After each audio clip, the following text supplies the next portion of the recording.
Across the world, a new generation is rising. They are bold, digital, and unafraid of authority. They are Gen Z in Nepal and Kenya.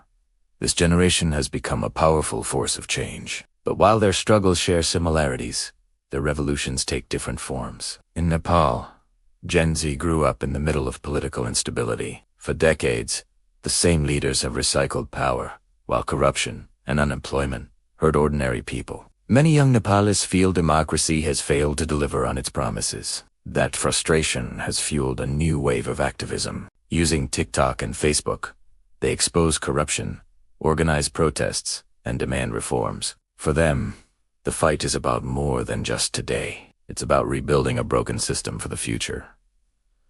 Now shift to Kenya. Here, Gen Z has used creativity and technology to lead one of the most powerful youth movements in Africa. In 2023 and 2024, they shocked the world with the hashtag Reject Finance Bill protests. What made these protests unique is that they had no single leader or party. They were driven by ordinary young people on TikTok, Twitter, and Instagram. A single hashtag could spark a nationwide protest in hours. Their fight was about economic justice, rising taxes, unemployment, and government waste. They felt compelled to act. The methods of these two Gen Z movements reflect their contexts. In Nepal, the protests are often university-based, with sit-ins, rallies, and social media as amplifiers. In Kenya, online and offline activism merge seamlessly. A TikTok becomes a rallying cry. A tweet becomes a march. Music, memes, and live streams keep the protests alive, while making their message impossible to ignore. The results also differ. In Nepal, the movement is still growing. It has not yet toppled governments, but it has exposed the cracks in the system and pressured leaders to listen. In Kenya, the protests achieved a major victory. They forced the government to withdraw the finance bill. It was proof that Gen Z could push back against power and win. At the heart of both revolutions lies the same truth. Young people are no longer waiting for permission to shape their future. Nepal's Gen Z is challenging a rigid political order, while Kenya's Gen Z is redefining activism with technology. Together, they prove that this generation is not just the future. They are the present force rewriting democracy. And perhaps the biggest lesson from Nepal and Kenya is this: when young people come together, no government can ignore their voice. If you found this story inspiring, don't forget to like, comment, share, and subscribe for more global stories of change. Let's begin our journey in Nepal. The country is going through a major political transition. 2 years ago, a new constitution was adopted, one that promised more rights and freedoms. But many young people feel the changes haven't gone far enough. Take a look at what they're up against. Nepal's political system is stuck in a cycle. Old parties keep winning elections, but they're not delivering on promises. This breeds apathy and anger among the youth. More than half of Nepal's population is under 30, yet they have little say in how the country is run. Corruption is rampant, jobs are scarce, and the economy is unstable. Even basic services like internet and electricity are unreliable. It's enough to make anyone angry, let alone an entire generation. But here's where things get interesting. Instead of accepting the status quo, Nepal's Gen Z is taking action. They are leveraging technology to expose wrongdoing and hold leaders accountable. Consider the work of Rabi Lamashin, a young journalist. Through his platform, he covers issues ignored by mainstream media, focusing on government corruption and human rights abuses. His audience is massive, especially among young people who see him as a voice for their frustrations. Similarly, social media influencers like Azmi Shrestha are using their platforms to speak out against injustice. With over 700,000 followers on Instagram, her posts blend fashion and activism, making her a role model for Nepal's conscious youth.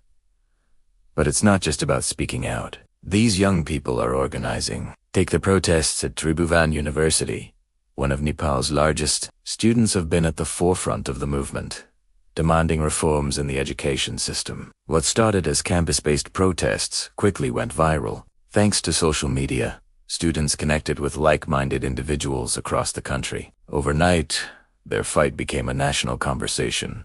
Hashtags like #studentprotest trended nationwide, giving the movement momentum. It didn't matter if you were in Kathmandu, Pokhara, or Biratnagar. If you cared about education, you could join the movement digitally. It's important to note that these protests aren't spontaneous. They're meticulously planned, often with university professors providing guidance. The movement is diverse, involving students from various backgrounds and political affiliations. What unites them is their desire for positive change. So how effective are these tactics? Well, they're forcing the government to take notice.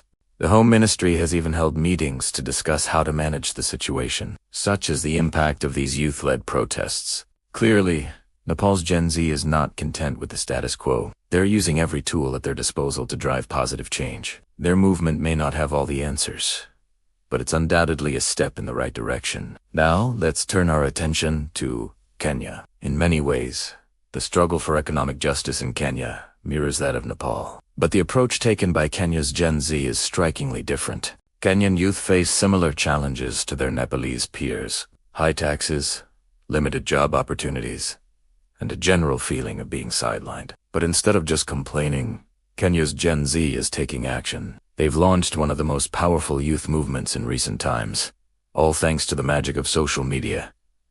Take, for instance, the hashtag Reject Finance Bill protests. In 2023 and 2024, the Kenyan government proposed a new finance bill. This bill would introduce even higher taxes on the already struggling populace. It was the last straw for many Kenyans. That's when Gen Z stepped in. Led by digital activists, a campaign emerged calling for people to reject the bill. But this wasn't your average protest. It was a carefully orchestrated online campaign. Young people took to social media platforms like TikTok, Twitter, and Instagram to mobilize support. Videos went viral, hashtags trended nationwide, and soon the whole country was talking about it. One TikTok video in particular stood out. Posted by Ndegwa Njiru, a popular content creator, it called on Kenyan youth to reject the finance bill. Within all wars, thousands of comments and shares later, the video sparked a nationwide protest. Thousands of Kenyans took to the streets. What followed was one of the most significant displays of solidarity in recent history. People from all walks of life came together to fight for their economic rights. And it wasn't just about taxes. The movement highlighted broader issues of inequality and government accountability. Protesters demanded better living standards, more job opportunities, and a fairer distribution of resources. It was a revolution led by the people, powered by the youth, and amplified by social media. This movement wasn't a spontaneous outburst.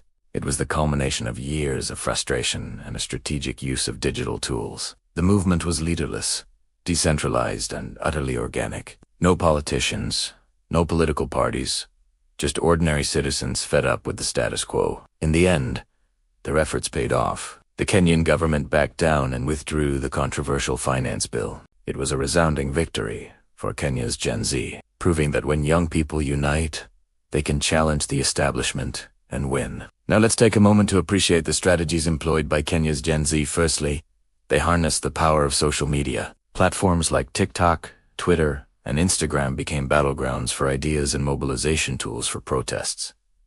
Secondly, they employed creative tactics. From viral videos to catchy hashtags, Gen Z kept the movement engaging and irresistible. Think of the creativity involved in turning a tax protest into an artistic expression. Thirdly, the movement was inclusive. It didn't matter if you were a Kikuyu or a Luo, a Christian or a Muslim, a student or a businessman. All that mattered was your shared goal of economic justice.